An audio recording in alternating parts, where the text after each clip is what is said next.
Hello दोस्तों, नमस्कार। आप सभी का बहुत बहुत स्वागत है आपके अपने चैनल टीचिंग क्लासेस विद नीलम में। फ्रेंड्स, आज हम देखते हैं यूजीसी नेट पेपर 1 के कुछ इम्पोर्टेंट क्वेश्चंस जो सभी अलग अलग टॉपिक से लिए गए हैं एवं पेपर की दृष्टि से बहुत ही महत्वपूर्ण हैं तथा हाल ही में आए हुए जो भी पेपर हुए हैं उनमें से लिए गए क्वेश्चंस हैं। तो फ्रेंड्स, हम देखते हैं क्वेश्चन नंबर 1। ब्रह्मचर्य आश्रम का प्रारंभ किस संस्कार से माना जाता है? ब्रह्मचर्य आश्रम का प्रारंभ किस संस्कार से माना जाता है? समावर्तन, उपनयन, विद्यारंभ, वेदारंभ।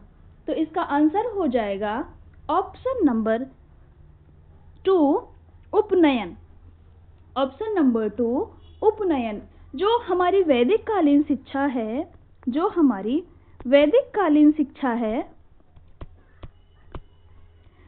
कालीन शिक्षा से रिलेटेड हमारे 5 संस्कार हैं। कौन कौन से? तो सबसे पहला उपनयन, उसके बाद आता है विद्यारंभ। सबसे पहला विद्यारंभ आता है, फिर उसके बाद उपनयन, वेदारंभ और लास्ट में केशांत और 5वां नंबर आता है समावर्तन। 5वां नंबर आता है समावर्तन। तो जो हमारी शिक्षा है वैदिक कालीन शिक्षा, यहाँ पर जो शिक्षा स्टार्ट की जाती थी उपनयन संस्कार से। उपनयन का मतलब होता है गुरु के समीप जाना। उसके बाद हम देखते हैं कि जो बौद्धकालीन शिक्षा है, बौद्धकालीन शिक्षा में जो हमारे संस्कार हैं, बौद्ध शिक्षा में 2 संस्कार माने गए हैं। बौद्ध शिक्षा में 2 संस्कार माने गए हैं। पहला है प्रवज्जा और दूसरा है उपसंपदा। तो जो प्रवज्जा है ये प्राइमरी लेवल के लिए, प्रवज्जा प्राइमरी लेवल के लिए, और जो उपसंपदा है ये हायर एजुकेशन के लिए। जो उपसंपदा है ये हायर एजुकेशन के लिए। और फ्रेंड्स, हम इसमें देखते हैं और इसमें बताया गया है कि जो इस्लामिक शिक्षा है, मध्यकाल में आके इस्लामिक शिक्षा है, तो इस्लामिक शिक्षा में यहाँ पे भी 2 संस्कार हैं। इस्लामिक शिक्षा में भी देखिए, यहाँ पे भी क्या है, बिस्मिल्लाह संस्कार होता था। बिस्मिल्लाह संस्कार होता था। इसमें 2 आते थे और ये कितने बच्चे की उम्र कितनी हो जाती थी जब होता था? तो 4 वर्ष 4 माह और 4 दिन। 4 वर्ष 4 माह और 4 दिन। तो इसमें जो क्या कहते हैं, ये एजुकेशन होता था वो 2 प्रकार से, एक मकतब में और दूसरा मदरसा। मकतब और मदरसा। तो जो मकतब है यहाँ पे प्राइमरी लेवल के लिए और जो मदरसा है ये हायर एजुकेशन के लिए। फ्रेंड्स, हम आगे देखते हैं और जो इसका आंसर हो जाएगा, इसका आंसर हो जाएगा उपनयन। तो उपनयन क्या है? ये संस्कार है। कहाँ से लिया गया है? उपनिषद से। कौन से उपनिषद से? जाबालोपनिषद से। जाबालोपनिषद से। जाबालोपनिषद से। हम नेक्स्ट क्वेश्चन देखते हैं।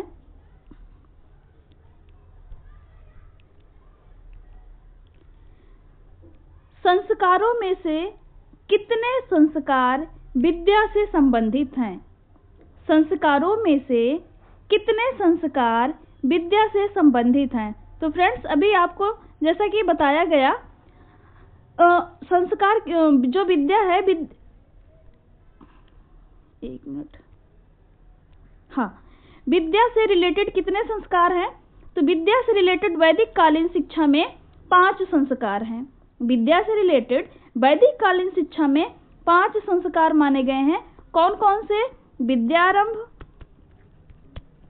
विद्यारंभ, उपनयन, वेदारंभ केशांत और समावर्तन।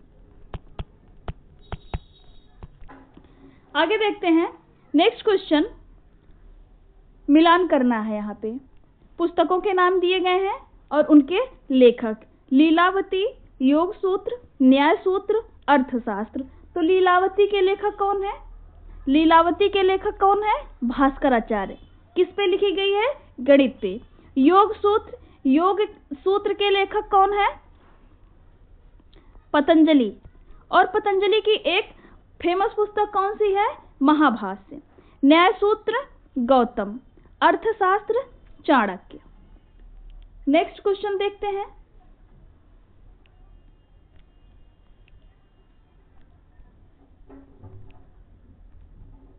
विक्रमशिला विश्वविद्यालय से संबंधित विद्वान कौन कौन से हैं? विक्रमशिला विश्वविद्यालय से संबंधित विद्वान कौन कौन से हैं? रघुनंदन, रघुनाथ, श्री चैतन्य, इनमें से सभी। तो आंसर हो जाएगा इनमें से सभी। ये सभी आचार्य विक्रमशिला विश्वविद्यालय से रिलेटेड हैं। आगे हम नेक्स्ट प्रश्न देखते हैं। निम्नलिखित में से कौन कौन से विद्यालय बिहार में स्थित हैं?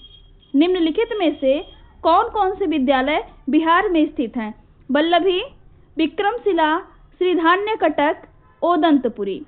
तो भैया वल्लभी कहाँ पे है? गुजरात में। वल्लभी गुजरात में, विक्रमशिला बिहार में, श्रीधान्यकटक कहाँ है?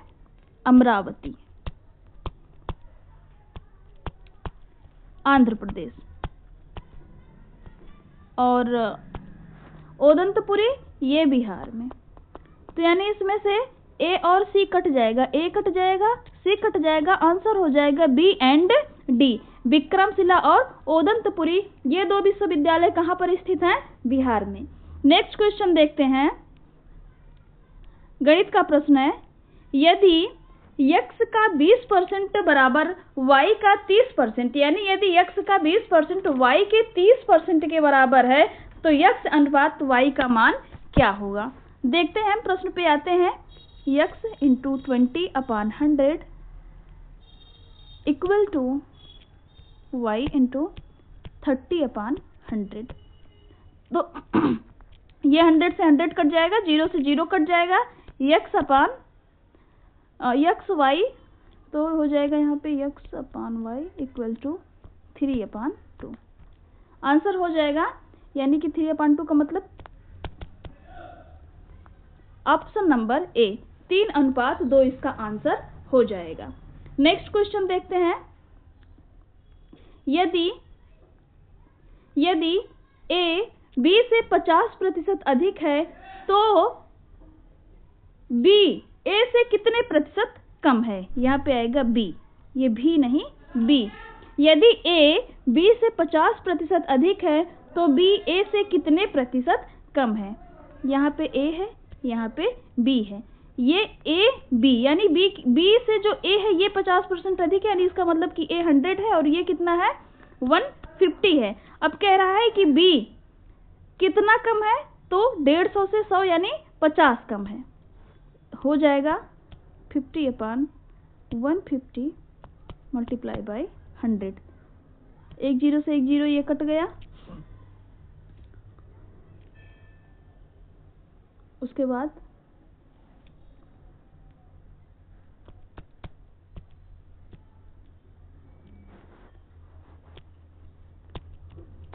100/3 यानी 33.33 इसका आंसर आ जाएगा। तो इसका आंसर हो जाएगा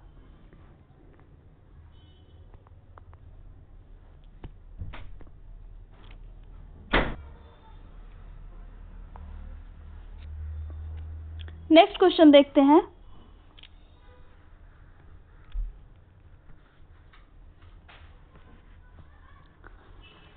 P/Q इक्वल टू 5/6, RQ 3/2। तो PQ का मान पूछा है। यहाँ पे हो जाएगा, सबसे पहले जो चीज दिया हुआ है हम उसको लिख लेंगे, यानी P/Q और अनुपात R कर लेते हैं। तो P दिया हुआ है, P और Q दिया हुआ है 5:6 और Q और R दिया हुआ है 3:2, यानी Q का मान 2 और R का मान 3।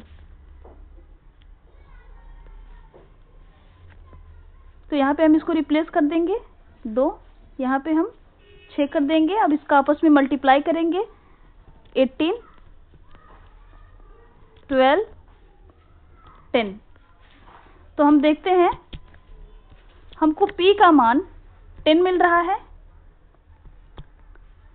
और R का 18।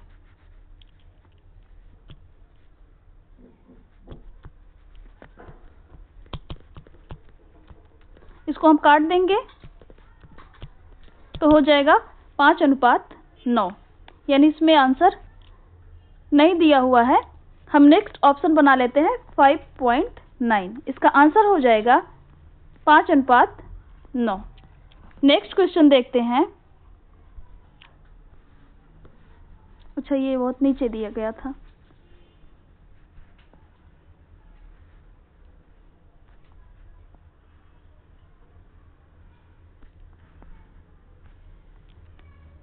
नेक्स्ट क्वेश्चन देखते हैं।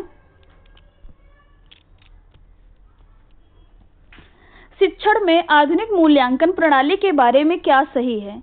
मूल्यांकन अधिगम को प्रभावित करता है। सतत मूल्यांकन प्रणाली, उत्पाद उन्मुक्त मूल्यांकन, योगात्मक मूल्यांकन प्रणाली। तो इसका आंसर क्या हो जाएगा? इसका आंसर हो जाएगा सतत मूल्यांकन प्रणाली। शिक्षण में आधुनिक मूल्यांकन प्रणाली के बारे में सबसे सही, सबसे सटीक सतत मूल्यांकन प्रणाली है। जिस प्रकार से स्कूलों में एग्जाम्स करवाए जाते हैं, unit test, half yearly, yearly exam, उससे क्या होता है कि जो बच्चों में कंसिस्टेंसी है वो कंटिन्यू होती रहती है, यानी कि सतत मूल्यांकन उपयुक्त है। नेक्स्ट क्वेश्चन है,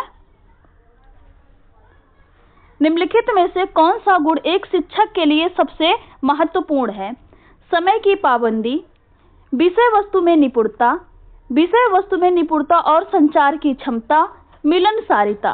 तो इसका आंसर क्या हो जाएगा? इसका आंसर ऑप्शन नंबर 3, विषय वस्तु में निपुणता और संचार की क्षमता। नेक्स्ट क्वेश्चन देखते हैं।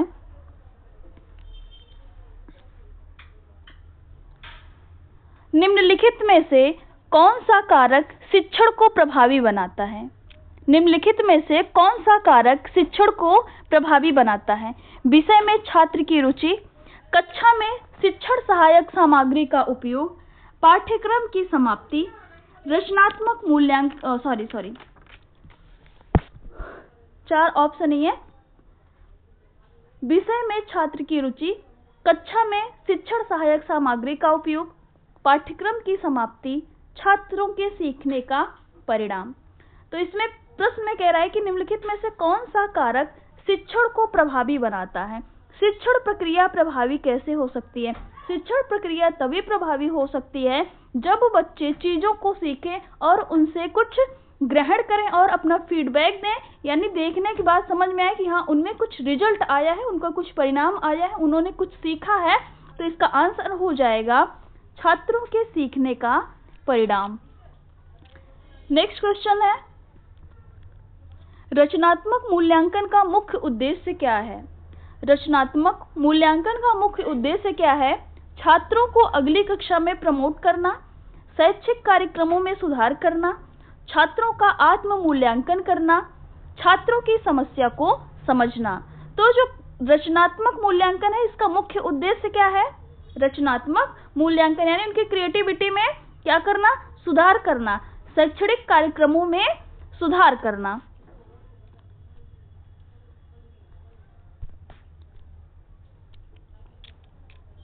शैक्षिक कार्यक्रमों में सुधार करना।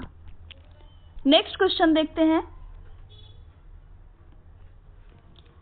ओजोन परत जो हमें परावैंगनी किरणों से बचाती है स्थित होती है। ओजोन परत कहाँ पर स्थित होती है? क्षोभ मंडल में, समताप मंडल में, मध्य मंडल में, आयन मंडल में। तो इसका आंसर हो जाएगा समताप मंडल में। नेक्स्ट क्वेश्चन देखते हैं।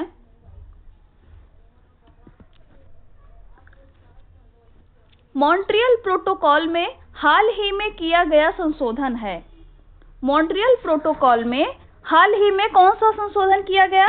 तो इसका आंसर किगाली संशोधन, नैरोबी संशोधन, कोपेनहेग संशोधन, बैंकॉक संशोधन। तो इसका आंसर क्या हो जाएगा? किगाली संशोधन। ऑप्शन नंबर ए, किगाली संशोधन। नेक्स्ट क्वेश्चन देखते हैं।